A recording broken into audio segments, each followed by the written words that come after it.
Hey guys, today we got something a tad bit different. If you follow the Unity Motorsports channel, you've seen a video they done recently where they went to the factory and watched Edelbrock make these new carburetors they've got out, fairly new carburetors. He showed you how they was made. He showed you them being wet tested. But today, I'm going to do something a little bit different with them. Y'all hang in there.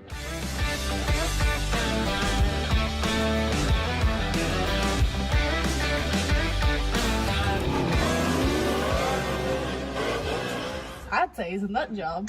Hey guys, as I edited this video this morning, I realized I need to put in a disclaimer. I have come to understand that sometimes when I'm trying to say stuff on video, the internet doesn't always understand what I'm trying to say, and things get taken the wrong way. This video is in no way a scientific breakdown between the Holley and the Edelbrock carburetor companies. None of that crap. This is in no way me pulling out laptops and schematics and digging down into the data and the science of everything. No. This is me taking a fairly new carburetor to the market, taking it out of the box and bolting it on different vehicles with different power levels, different transmissions, different gear ratios, different weights, all this stuff, and just seeing if out of the box what it does in different scenarios, loosely comparing it to the current Holley carburetors that is on it. Is this an apples to apples test? Well, not really. It can't be an apples to apples test because there's too many variables in an open world. This is a test more appropriate to what the average guy that is not a mechanic, that does not own a race shop or does not own a performance building, but has minimal skills, but wants to get more out of his daily or his little street rod. This is more closely aligned with what he would do, which is take a carburetor out, put it on, and drive it. Let's look at this thing. Now, again, if you've seen that video, you've seen a lot of information about these things. Now, I've seen videos where they've dynoed engines with these things on them and made great horsepower. But what I've never seen is real world data for them. Stuff that would apply to everyone. And what I mean by that is the dyno stuff is great, especially if you're a diehard race guy. Understanding what an engine will do with certain parts on a dyno means a lot. But what about for the average guy? The guy that just has a hot rod sitting around, or maybe even a stock car sitting around. How does it do for you? Well, today we're going to do real world testing. Now, originally when I picked up this carburetor, the idea was for it to go on the Galaxy. Wanted to try to pick up a little bit. And this thing is trick. It's got a bunch of tricks, and we'll look at it in a minute, that makes it great for a racing application. But not everybody has a race car. More commonly, people just have a hot rod sitting around that they drive and they, have a little fun with on the road.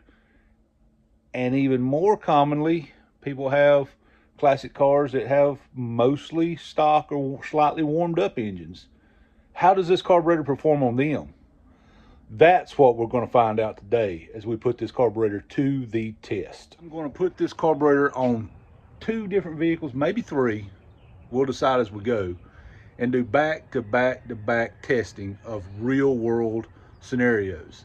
Let's look at our 3 test subjects, how they are different, and let's see how this carburetor performs in a real-world scenario that one of these 3 scenarios will apply to everyone watching. First, this is our 1968 Ford Ranch wagon. I took this on Drag Week 2023.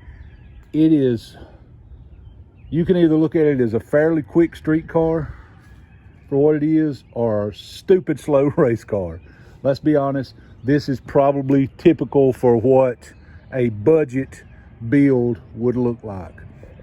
This engine in this is a Windsor based Ford, based off of 302. It is a 302. It's a 30 over 302 flat top piston, small cam, and a dual plane intake, and it's got headers on it. Really just a slightly warmed up motor, backed by a 5-speed manual transmission, and right now it's running a 300 rear gear in it. Makes a great cruiser, got a little pep to it.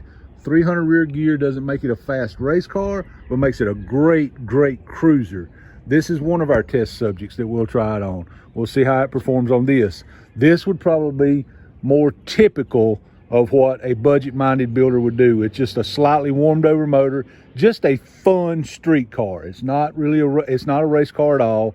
I took it on drag week just to take something different this year, and this is going on power tour this year with us. This is just a fun all-around cruiser that we really do enjoy driving, and this is probably, again, typical of what most people would do. Just a slightly warmed up engine that is a fun rip around town kind of cruiser. Test subject number one. We're going to run it, do some tests with a Holley that's on it. It's got a Holley 750. Yeah, 750. I think I run that on about everything. It's got a Holley 750 on it now, which works great for back-to-back testing because that Edelbrock carburetor is a 750. So we're going to run some tests with that.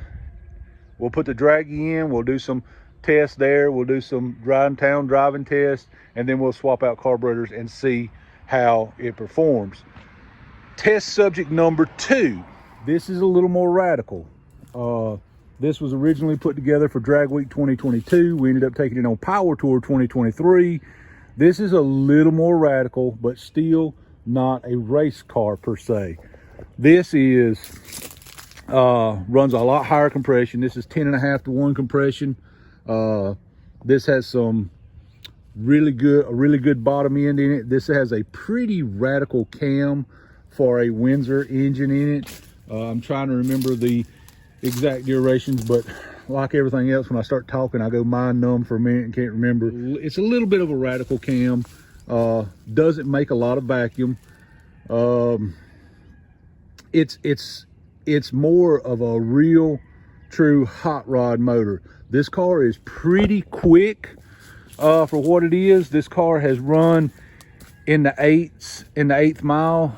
I don't know what that translates into quarter mile. Probably high 11s maybe. I don't know. I really don't know what that would translate in quarter mile, but this runs in the eighths. In the eighth, I have good data on this one. This one is also running a 750. Now this one's an automatic, slap shifter in it. I mean, this one is a pretty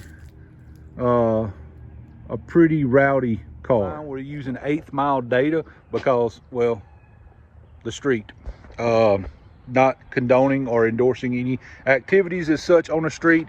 I'm just saying, hypothetically speaking, if a guy was to use a draggy and he was to mash one down on the street, not saying I would ever do such a thing, this is the data we get. 8th mile's quick, it's done, it's over, it's gone. And if we do 8th mile back to back, it's a fair comparison. So this is a little more radical. This is something that you would spend a little money to build. So this is going to be a little bit different than that other one. We'll do these two back-to-back comparison, see how it runs, and real world, see what the performance difference is. And if we get a wild hair and we want to do something for shits and giggles, maybe we'll do something that makes absolutely no sense. Maybe we throw it on the tow truck, throw it on the ramp truck. This is a bone stock 460 with a granny geared 4-speed in it. There is no reason in the world to put a carburetor like that on here.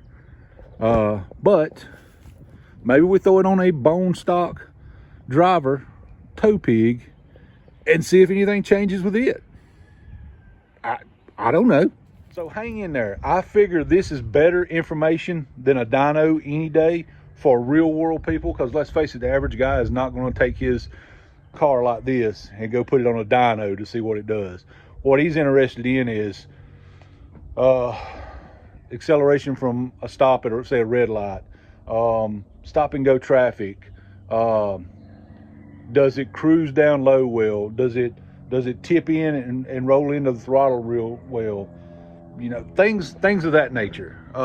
And of course, we are going to do some back-to-back pulls on it in a closed course environment by professional drivers, in a closed course, not on open streets. We're going to do that and see if there's any difference in back-to-back 60-foot and 1/8 mile.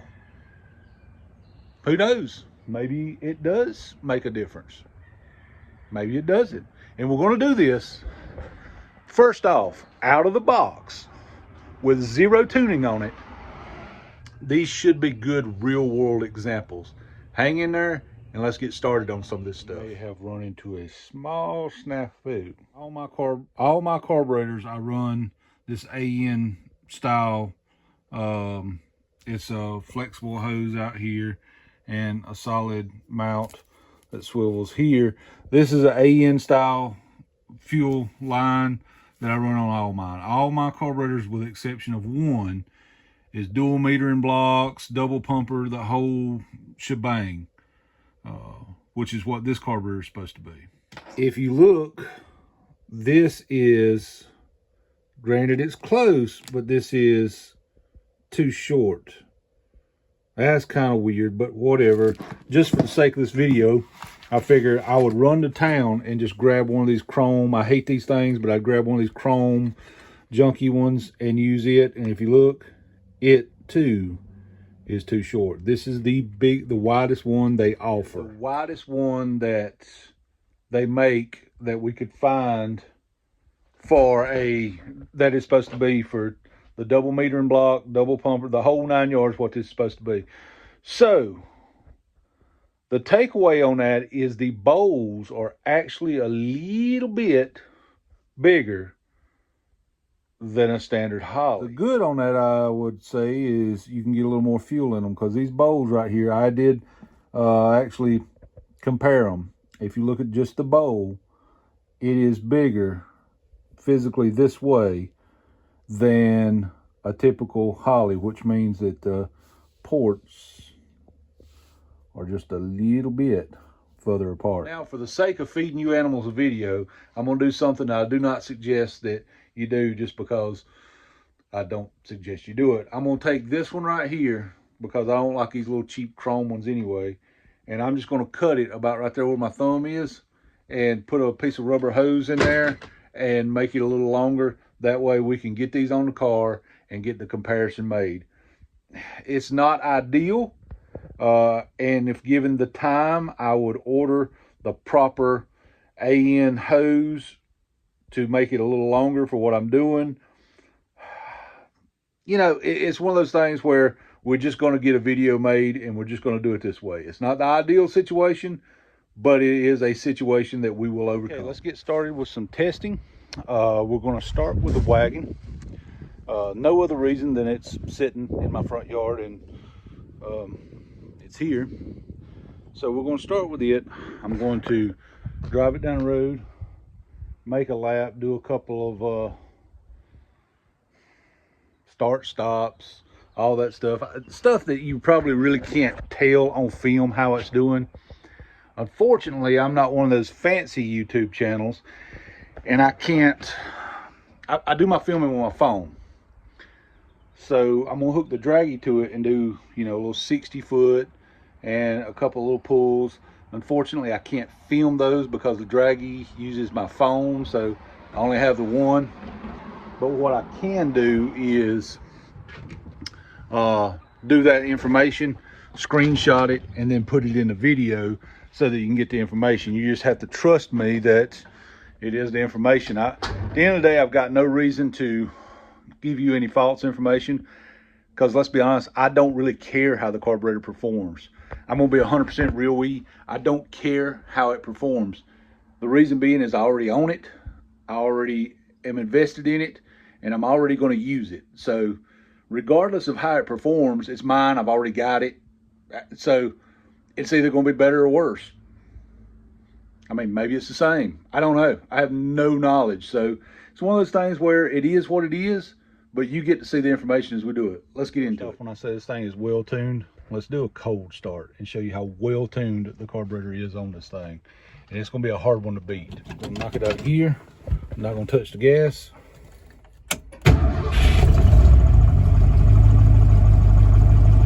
Look at that.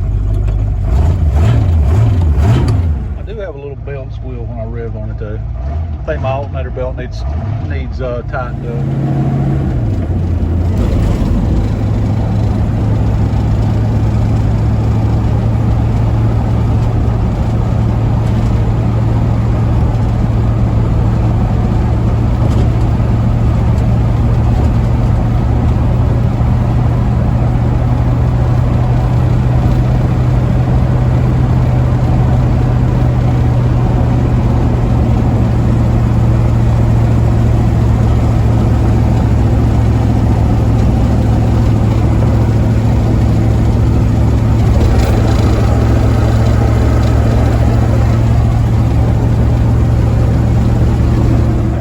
At the house, I'm gonna give the car time to cool off.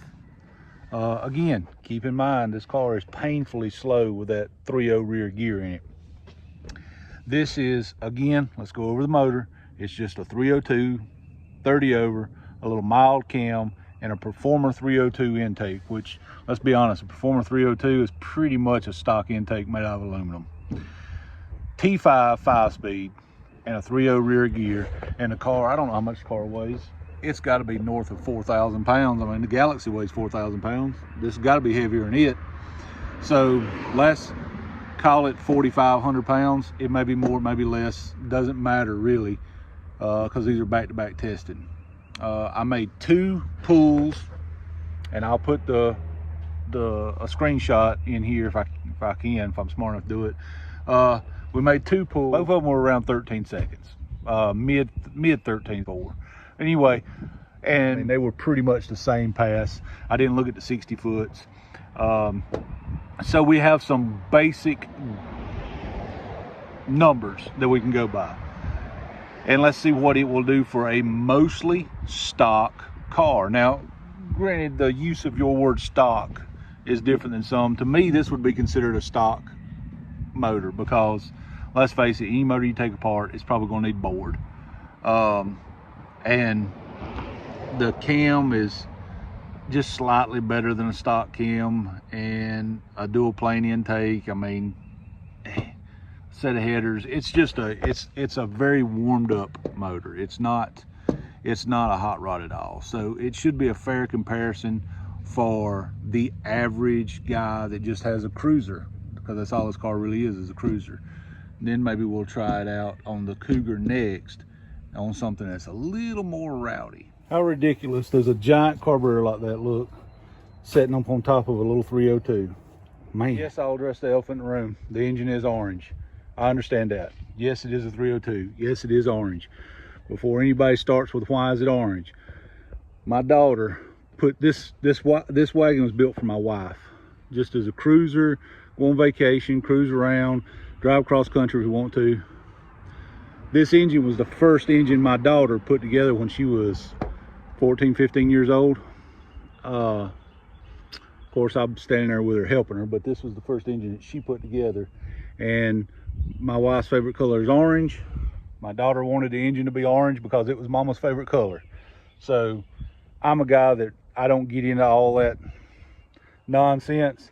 And if they wanted an orange engine, then mama got an orange engine. You know what I mean? So don't hate on me. We're discovering things as we go. Think back just a few frames ago for y'all, and we had to butcher that chrome line because our fuel line wouldn't quite fit on this carburetor because it was just that much longer with the bowls. Well, apparently there's one more thing that's going to be a little different. Now, keep in mind, I'm trying to do as close to apples as I can. I know it's not completely apples to apples. This is kind of a general idea. And I'm not claiming this is any kind of scientific test. This is just a general idea of real world conditions. So I'm trying to do everything the same. So under here, this is the same bracket that I was using with the old carburetor. Same spacer plate, everything's the same. But when you put it on here, the bolts, the studs here don't quite reach through the carburetor. Now, that's the same bracket and the same spacer plate, same studs, everything that was on it with the Holley carburetor. So that tells me that the base plate is just a little thicker than the Holley. Is that going to be an issue? I don't think so. If anything, maybe it's better. I don't know. Honestly, I don't know that it even matters. But what it does matter to guys like us is you may have to get different studs now. Again, I don't think it's a big deal, but it is a difference, and I'm trying to show you everything. So it is a difference. Now I just need to tighten them up. I was able to find some longer studs there, and they just come through there enough to get, you know, the thickness of the nut all the way on it, so it's plenty of thread. Well, we got a couple issues, nothing that can't be solved. Fuel line's leaking, that's really the issue. So I got to get that solved. It is not leaking from where I cut it and made the little hose joint. It's actually leaking from the fitting that screws into the body of the carburetor. Of course it is. Okay, it's on the car, zero tuning. Just give it its best opportunity to fail and see if it can make good. Now granted, I'm not trying to sabotage anything. I want to know how it runs out of the box. Don't even know what jets are in it. Probably a little hefty for the motor it's on, but we'll find out.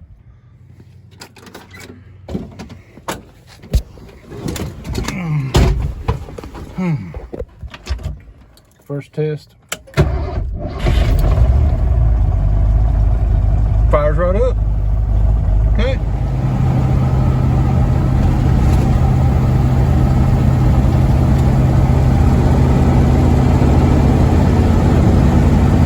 Seems to roll in really nice. I haven't looked at the data yet. Is it data or data? It doesn't matter. I haven't looked at it yet. Judging by the seat of my pants feel, I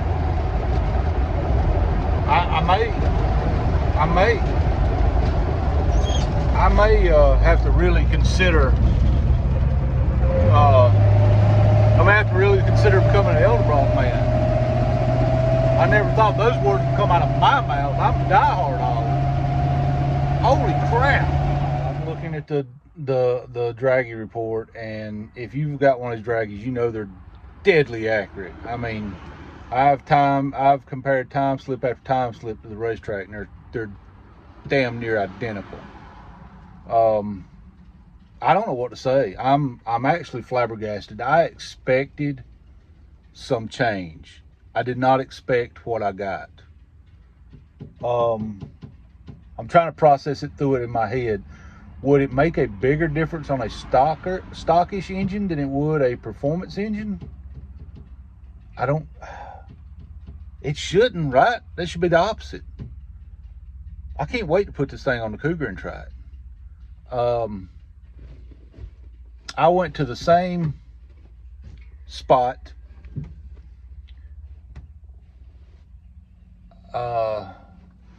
I think it's probably jetted a little too big, because it stumbled when I first stomped it. Still ran a faster 60 foot. Still made a faster 1/8 mile by a lot. I'm not talking about a minor change. And I always make 2 pulls back to back to verify. The first one, it was like the first pull this morning with the original carburetor was like 200ths different. This one was very similar. I think there might have been 300ths difference. But pretty much the same times back to back. So I backed my data up and I verified it. I'm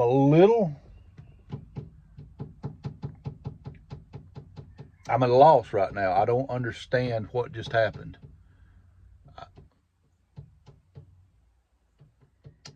As I said, this is not a race car. This is a cruiser. Yeah, I've carried it at the track because it's fun to drive a slow car fast. You know what I mean? This morning, the pull was 13. I'll put the shot. I'll put the screenshot back up there. It was like a 1337, 36, something like that. Y'all, it just ran 1186. I don't even understand. I don't understand what just happened. The same spot. Now, granted, we are about an hour later in the day. You know, the temperature's changed a little bit, but it wouldn't have made that much difference. Not a second and a half.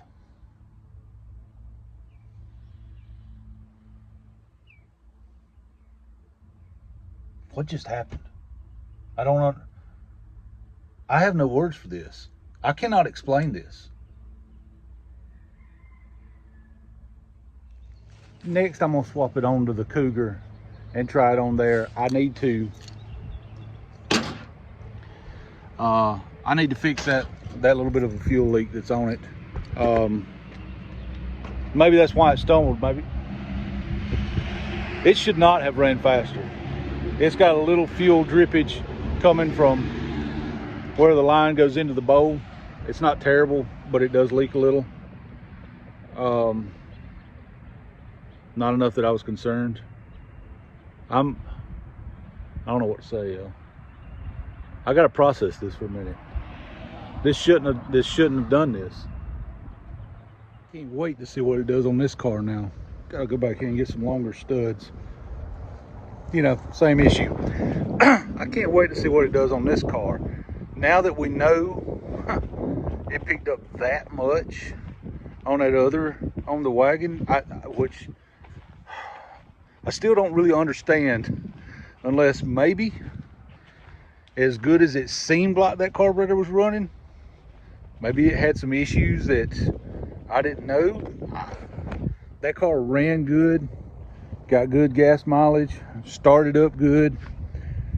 It done everything it was supposed to do, so it seemed like it was well tuned.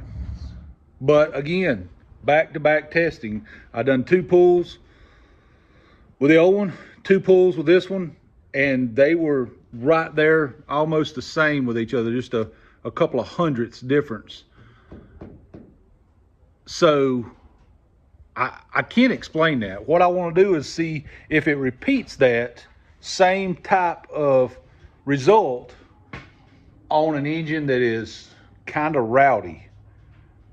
Does stock engine stockish engine pick up more because there's just more in there to will a rowdier motor pick up less because it's already up there on that edge? Guys, listen, I'm at a loss right now how it picked up that much. Got some longer studs to put on that because we know what's going to happen with that. Ignore the mess of the 2 wires that's ran all the way around the engine bay. We had what I thought was an electrical problem on Power Tour, ended up solving the problem, but I ran 2 temporary wires to see if that was the problem, and it turned out not to be. And my temporary wires have been there for, well, June will be a year, I guess. So I need to get around to fixing my temporary fix, but that's a whole nother issue that a psychiatrist has to deal a long time with to cure me of. Dumbass forgot to mash record.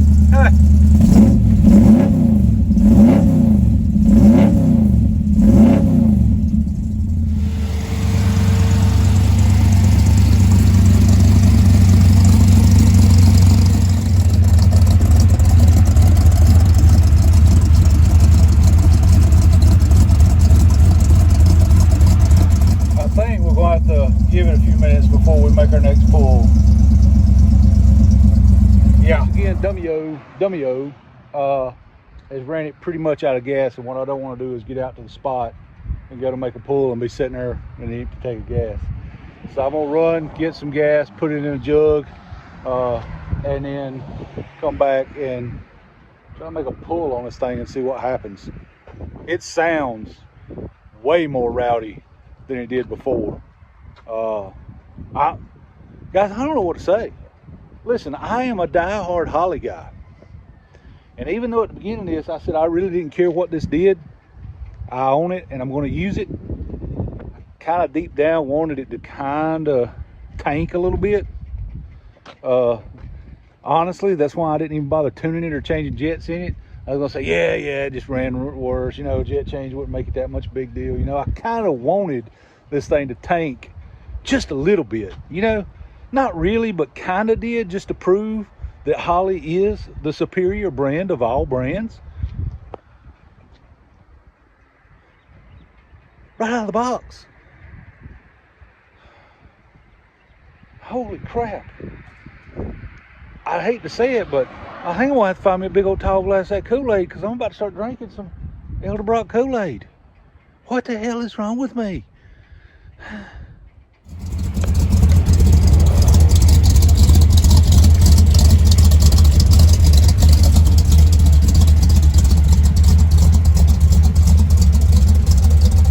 Well, we just got back from making a pull with the Cougar.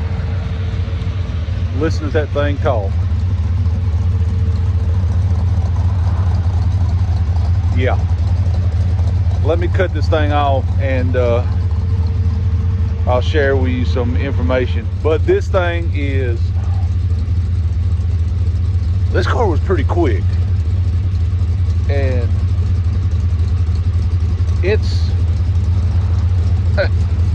it's different now. Okay, let's talk numbers now. First off, I'm gonna go ahead and make a bunch of people on the internet mad. I'll get it out of the way. That way you have time to get your angry face over with. And I'll give you a minute to get mad on the keyboard and tell me how terrible I am for being this way. But I will not tell you the actual numbers that this car runs. I have my reasons for that. I use this car from time to time for activities in which it would benefit me for the world not to know exactly the numbers that car runs. Get mad, talk shit, do whatever you want to. That's the way it is. What I will do is give you differences. So the car picked up all the way through the board.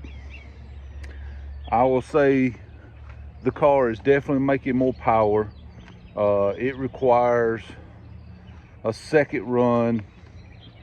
Could not leave like I normally leave in that car, because the back tires are turned into a smoke show, and it's never done that before. So it's obviously happier with that carburetor. The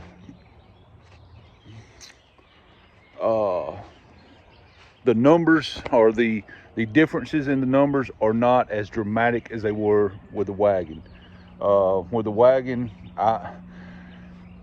that's cruiser. I don't go wide open that often in a wagon, so I'm going to say that the wagon must have had some issues with the secondaries. I just cannot explain the numbers there. But it was back-to-back repeated. With the first one, back-to-back times within a couple of hundredths. With the second one, the same, or yeah, the same thing. So it's I don't know what to say about that one. This one we picked up in the 60 foot, a couple of tenths, which is mind-numbing, especially considering it was still wrestling with traction a hair and still picked up a couple of tenths. Overall, the car picked up nearly, not quite, nearly a half going out the back. Let's call it a very wide 4 tenths, very close to 5 tenths out the back. If you don't race, you don't understand how big of a deal that is.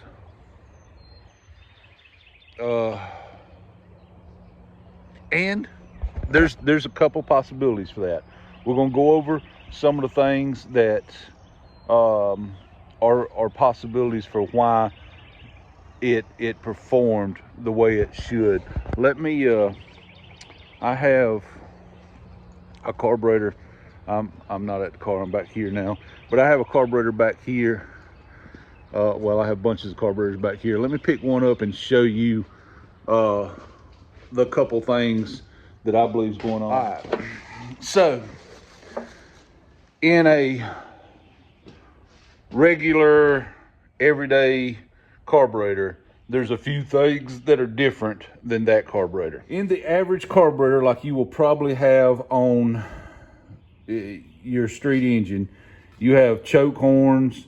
Even if the choke horns have been removed, like the ones on the Galaxy are very similar to this style, but the choke horns have been removed. You still have this big box right here, and air has to kind of, it affects airflow. I'm not going to try to be scientific about it and try to explain to you how air works, but take my word for it, it makes a difference when this is here and when this isn't here.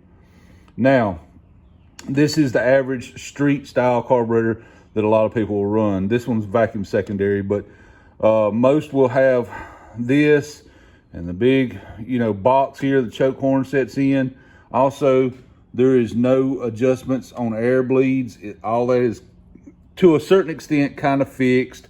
All these are things that will affect the performance and the fine tunability. Is tunability a word? I think it is. Fine tunability of a carburetor. Now, hang on. Because I have a cheap, and there's a reason why it's thrown in the scrap pile over here. I have a cheap, like a Chinese knockoff of a race carburetor. Hang on. Now this is, let me lay it over here, like a cheap, just knockoff of a Holley. It actually doesn't even have a name on it. I picked this up at a swap meet. This is more towards the way a race style carburetor would look. You have air bleeds back here you can adjust. No choke horns. And all this is kind of radiused in here to make it conducive for airflow to go in smoother. You also have 4-corner circuits here on carburetors like that one over there. Usually you only have 2. The back ones are fixed. To a certain extent. Again, I'm not trying to go into the deep dives of how carburetor works, but I'm trying to show you why I think that will make such a big difference over the street style carburetor that was on the wagon, for instance. It had the choke horn, it had everything.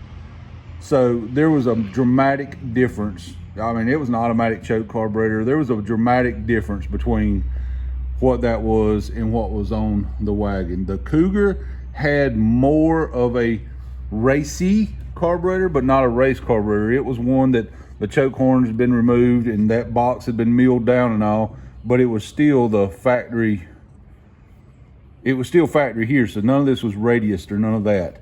So I believe that's why it made more of a difference on the wagon than the Cougar. Now, I'm just spitballing. This may not be it at all. But the one on the Cougar also did not have all these air bleeds to fine tune everything.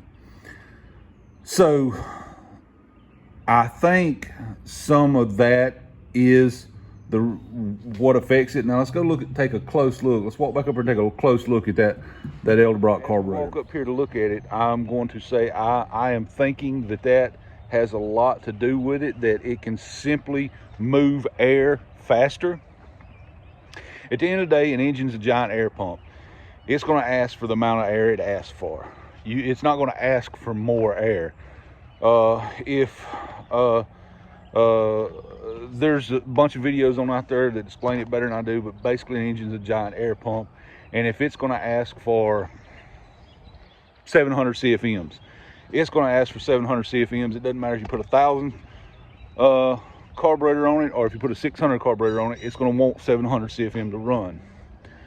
So I'm not saying it is creating more air. What I'm trying to say is it allows the air to get in quicker without less obstructions. I think is a good way for me to say it. Now we have a few things going on here. Look at the shape, the way this is, and the way it's more of a funnel shape. I believe that is helping the airflow a lot.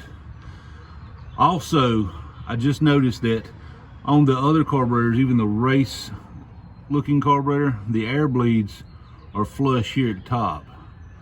This, they're right back at the back of that funnel. So maybe, I'm just spitballing again, maybe it's forcing the air to work with the bleeds better. I, again, don't know, this is spitballing. Also, look at the Venturis, how they're also funnel shaped the same as this. That is something you don't really notice till you're looking at it. And I believe that combined is really promoting better, the airflow better through these carburetors. And I believe that's what's making it make more power on these cars. Now, I've seen videos with dynos tests where they're making 20 plus more horsepower by doing nothing but bolting these carburetors on a car. I found that very hard to believe, and I needed to find out what the deal was for myself. So here are my final thoughts on this, and I'll tell you where you can get one of these, and I'll even put a link in the description if you want to get one, where to go to get one at. Final thoughts. I honestly did not expect this outcome. I honestly didn't expect to have this much thought into it. I'm sorry, the sun's right over my shoulder there. I honestly didn't expect to have to put this much thought into it. I'm a Holley guy. Always been a Holley guy. I like Holleys because of the ease of tunability. Pop, change jets, change power valve, whatever you need to do. Well, now Edelbrock is making this carburetor, which, if I'm not mistaken, the same jets that you put in your Holley will fit in there. The same air bleeds will fit in there. All that. So now these are just as tunable. Now, I haven't touched this. This is the way it came to me in a box. I haven't touched it.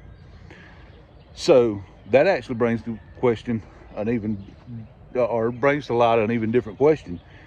If we actually sat down and tuned on this thing, what would be the results we were looking at then? I know it's found a home. I was going to take it off and put it on a ramp truck and compare it on a bone stock, just old tow truck. But a couple things. One, it's picked up on everything I put it on, so it probably would on that too. And two, I don't want to take it off the Cougar now. So yeah, I was back to in the words of Sophia Petrillo, I digress. So I've always been a Holley guy, and in the back of my mind, I was really looking to prove that this carburetor was all hype, that this carburetor would not do any better than a Holley, so it was not worth putting the time and effort into. I found quite the opposite, actually. This carburetor is more expensive than a Holley, yes. But if you're the guy that's trying to get an edge, I don't know. Again, my final thoughts on this is this. If you are looking for a carburetor to drive to the car show on the weekends, I mean, yeah, sure, it's going to make it better. It's going to improve things. But it's an investment that, if you're driving it to the end of the road and back, is it really worth it? That's for you to decide, not for me. But if you're a guy that has a hot rod, say you've got an old 32 Ford with a V8 swap in it, and you like to roast the tires, you want to pretend you're John Milner and go out on the weekends, this thing will get you there. If you're a guy that likes to get down with nefarious activities late at the night with a flashlight for a roll of $100 bills, yeah, I think you'd probably want this. But if you're a guy that is a small town racer that goes to the track on the weekends, and you're trying to get you a trophy or maybe that $1,000 payout, look at this as an investment, just like you would an aluminum head or a nice intake. This is part of the combo, and I've got 24 Holley carburetors here. I don't think any of them can outperform this Edelbrock. Now, could you spend a whole bunch of money and buy a custom built carburetor that outperforms this? Probably. You probably could. And if you went to a company like that and spent a whole bunch of money to have a custom built carburetor, you put your engine on a dyno or your car on a dyno and have your carburetor tuned, could you outperform this carburetor out of the box? Yeah, you absolutely could. But you're going to spend thousands and thousands of dollars to get there. I am fully convinced that this carburetor out of the box makes any car faster. Fully convinced. Unless, disclaimer to that, unless you already have one of those, you know, $2,000, you know, custom built carburetors or something along those lines, then yes, I believe out of the box, this thing will make any car faster. I absolutely believe that. Hate on me if you want to. I believe that's to be a fact.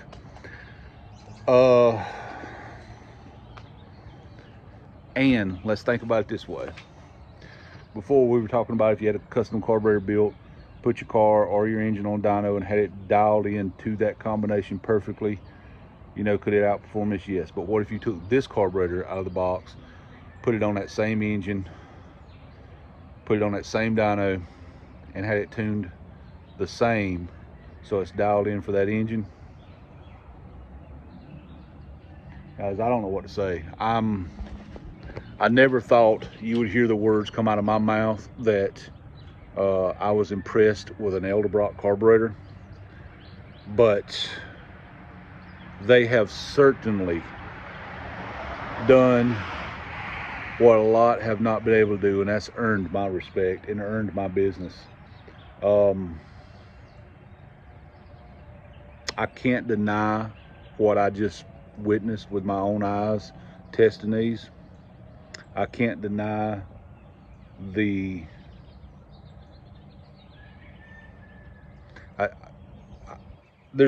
parts of this I'm still speechless on. Listen, take this video for what it is.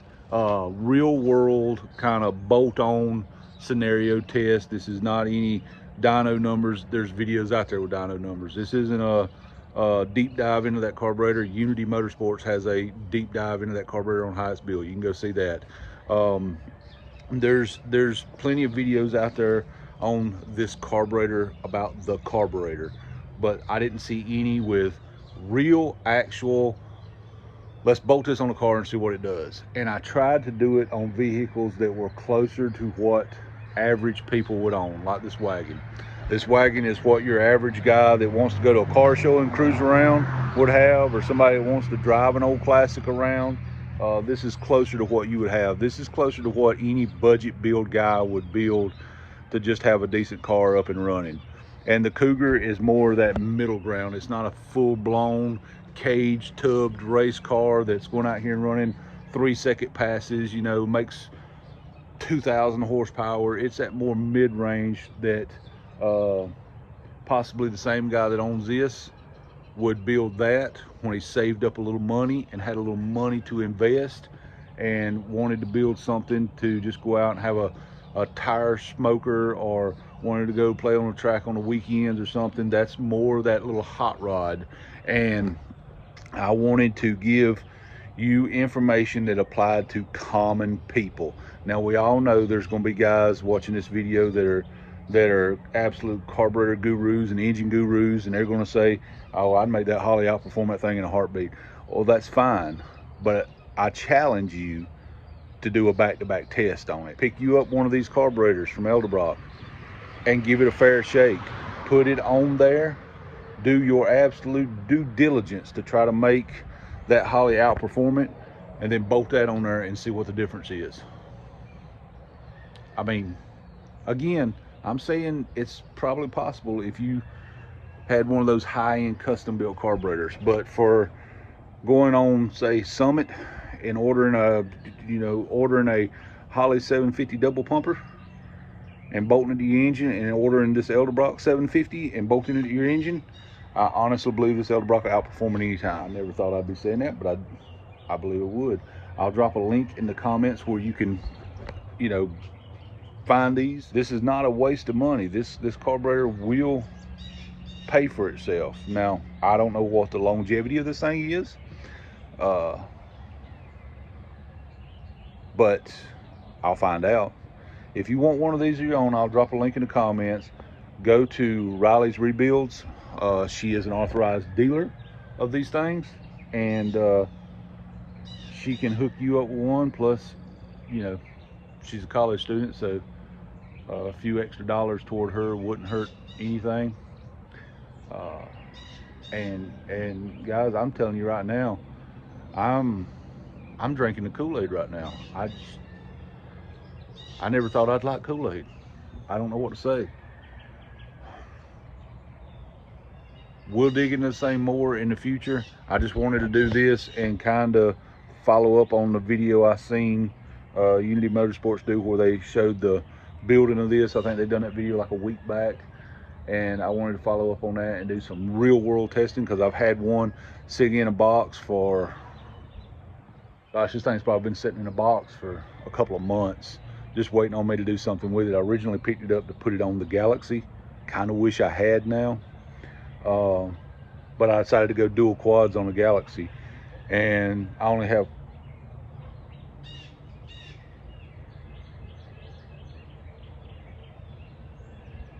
what if I did have two of these?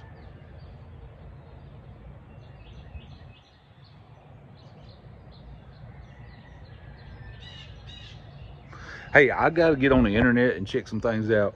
God bless y'all. Thank you for each and every one who has subscribed and followed the channel. You don't know how grateful I am for each and every one of you. I hope the Lord blesses you more today than he did yesterday. To him be all the praise and glory for everything that's going on. And we will see you guys on the next one. Hey, dig around on the internet, watch some videos on these things. I did not believe in them. I do now.